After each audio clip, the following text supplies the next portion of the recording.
आया था railway station के पास किडनैपिंग। आज इवनिंग का ये मामला है रेलवे स्टेशन के पास की। और एक लड़की वीडियो में दिखती है कि जिसको कि दो लड़के हैं जो लेके जा रहे हैं मोटरसाइकिल पे। उस वीडियोस के कॉग्निजेंस में हमारी पेट्रोलिंग टीम ने बहुत ही जल्दी उसका रिस्पांस देके बच्ची को भी रेस्क्यू किया है और जो आरोपी हैं उनको भी आइडेंटिफाई किया है। एक आरोपी को ताबियत में हमने लिया है और आगे की कार्रवाई हम लोग करेंगे। क्या वजह थी जो वजह देखो, अभी हम लोग जो तपास में पूरी डिटेल्स आएगी।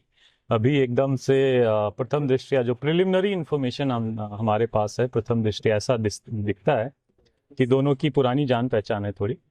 और जो बच्ची है ये 6 महीने से यहाँ पे रेलवे स्टेशन पे रहती थी, भीख मांग के या इधर उधर से जो खाना मिलता है उसको लेके वो काम करती थी। और उसका बैकग्राउंड और हम लोग वेरीफाई करेंगे। अभी कुछ भी एकदम से एश्योर्ड होके बोलना जल्दबाजी होगी, बट ऐसा अभी प्रथम दृष्टया लगता है। और दोनों की पुरानी जान पहचान थी। आज वो मिलने आया था वहाँ पे और उसके बाद कुछ बाचा बाची हुई इनकी और उसको वो फिर साथ में लेके जा रहा हूँ। सर सोशल मीडिया पे वीडियो अलग अलग तरीके से वायरल हो रही है, उम्र कम थी फिर दूसरा कुछ भी विषय बता रहे नहीं, वो उम्र इसका 19 वर्ष है, लड़की की उम्र 19 वर्ष है।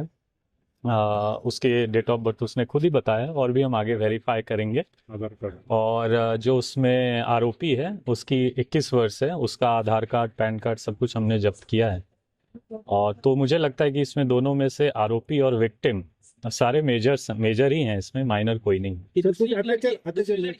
नहीं, बहुत जल्दी हमने रिकवर किया। दोनों की तरफ से अत्याचार तो प्रथम दृष्टया दिखता नहीं है, कंप्लेन भी वैसा नहीं है और ऑन द रोड ही हमने रिकवर किया है। माहौल बिगाड़ने की कोशिश की जा रही है सोशल मीडिया पे अलग अलग तरह से वीडियो। नहीं, वो तो हमारा काम है माहौल को अच्छा रखने का, आपका काम है और पूर्ण नांदेड़कर का काम है कि हम लोग साथ में माहौल अच्छा रखें।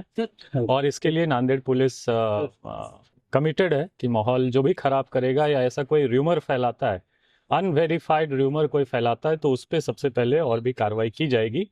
बट इसमें जो हमारा रिस्पॉन्स है उसको लेके हमने बच्चे को रिकवर किया है और आगे की कायदेशीर कार्रवाई। सर वो लड़की के साथ में एक लड़की भी बातचीत कर रही थी, ऐसा जानकारी सामने। वो तपास में सामने आएगा। अभी तो हमें एक लड़की मिली है और रिकवर किया है हमने, उसको रेस्क्यू किया है और आरोपी को भी हमने पकड़ा है। तो आरोपी का कुछ पार्श्वभूमि है क्या पुणे में? अभी तक तो ऐसा नहीं लगा है। मिस्ट्री का काम करता है और गुनहगारी की पार्श्वभूमि आगे हम लोग वेरीफाई करेंगे, बट अभी ऐसा नहीं है। ठीक है।